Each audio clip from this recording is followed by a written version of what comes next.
Ako nga pala si Wangbo. Sa bawat paghinga, mas lumalakas ang aking apoy na siya nagbubunyag ng liwanag na itinago sa likod ng dilim. Ang mga luha ko'y nagiging bituin, bawat patak tila kometa nagbibigay liwanag na sumisimbolo ng pag-asa at posibilidad.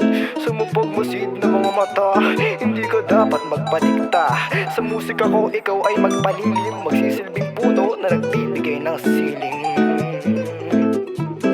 Tatabunan ko ang katawan mo ng lahar na may pag-ibig. Hindi ko hahayaang mabungkal pa, ngunit umaalingasaw ang himig ng pag-ibig, habang dumadaloy sa ugat mo ang aroma ng aking dinig. Sa aking mga lawa nagsisimula ang mata ng bagyo, patungo sa hilaga upang diligan ang mga damo.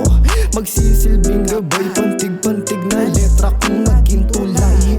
Ang huni ko'y magsisilbi sa'yo bilang gabay. Pagyabungin ng kaalaman, primitibong kaluluwa, sumanib sa makabagong katawan.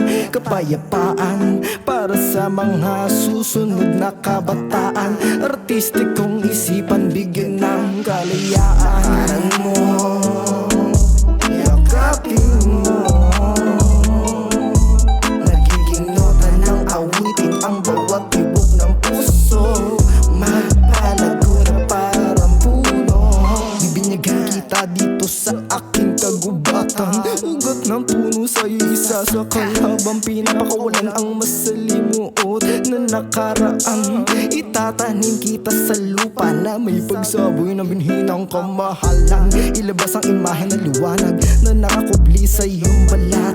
Enerhiyang lumulutang bumagsak mula sa hiraya, sa kalupaan nagkalat, ating wakasan ang kahibangan. Huwag kang mangamba sapagkat nakabantay ang Elohim na nagsisilbing ikatlo kong mata sa puso ko. Nagdiningas ang isang malaking apoy, hindi na maapula. Ang liwanag kong sa kasamaan magpapataboy.